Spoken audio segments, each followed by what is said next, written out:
thing I am most proud of is the fact that we celebrate culture and language, home cultures, home languages, and that we create a safe space for families to feel welcome. In all these years that I have worked in different schools and different countries, I think that's what makes Charlotte Bilingual special, that we take care of students, but we also care about their families.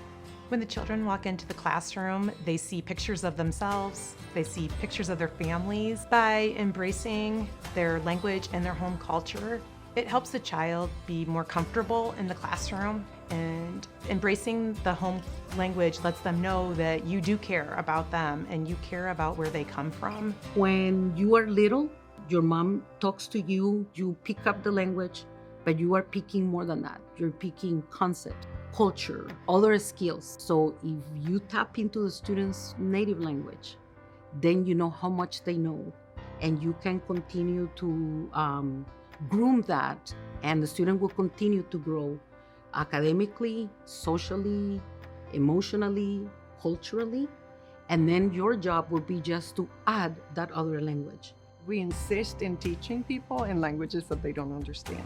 And so what we see is that there is a gap in their learning. So for us, data is the thing that actually allows you to see the problem, name the problem, contain the problem, and fix the problem, right? So first thing I did was hire a research and evaluation director and started looking at what do we see in the larger landscape, looked at our children's access to additional services, and there was a national narrative that prevented our families from feeling comfortable accessing additional services, and we saw that it directly impacted our children's readiness for to meet age expectations. Cuando hacemos una evaluación en el lenguaje, que es el lenguaje de casa del niño, es importante, ya que podemos hacer la calificación correcta del niño.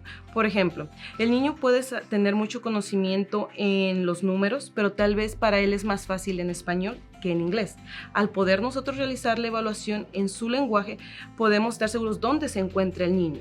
En cambio, si nosotros lo haríamos en inglés y el niño se le facilitaría más en español, el niño saldría más bajo, pero el niño realmente sabe, solamente que para él está aprendiendo el siguiente idioma, y al hacerlo en nuestro lenguaje primordial, pues es como podemos ayudarlo de mejor manera.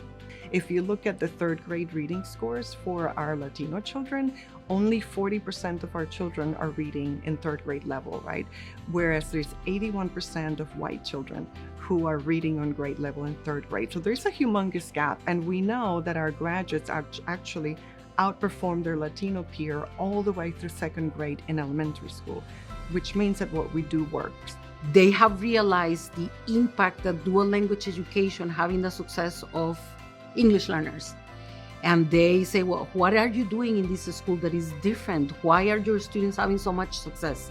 So once they find out and learn, they have duplicated the dual language programs in the public schools. I think that policymakers, if they really took a step back and looked at the long term, and look where children that come from places like Charlotte Bilingual, that they would see educational value for early childhood is extremely important. There's so much potential here, and we can do so much more, not only for the Latino community, but show to the rest of the community what appropriate practice is. I think that our lack of proximity with each other creates a gulf in between that was set up like that, keeping you from really understanding what are my desires, my dreams, my wishes, besides what are my challenges, right? And then you end up creating a policy that makes no sense for me because you're not proximate, you have no idea what the thing is. You have your illusion of what you think I need. So when I came, the school that I came to was the only Spanish dual language school in all the Eastern Coast.